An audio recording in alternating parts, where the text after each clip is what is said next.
મતદારોને તો હું ખરેખર એવું માનીશ કે ગુજરાતમાં લગભગ ઘણા ખરા મતદારો સમજદાર થઈ ગયા છે, પણ જે દિવસે હાવણો ક્યારે પકડવો અને પરિવર્તન કેમ લાવવું એ ગુજરાતમાં માત્ર 5 વિધાનસભાઓમાં કોઈએ બતાવ્યું, એમાં પણ બોટાદના મતદારો.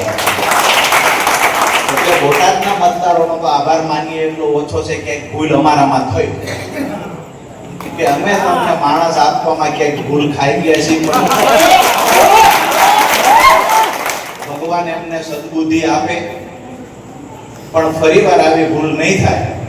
ટકોરો મારીને માણસ આવશે કે તમને એવું થાય છે ખળો વર્ષો વયા ગયા, એક મજબૂત માણસ મળ્યો, પણ એક વાત દાવા સાથે કહું છું કે અહીંથી ચૂંટાયેલો માણસ આખા ગુજરાતમાં એના નામની ચર્ચા થતી હશે, એમાં કોઈ શંકા નહીં.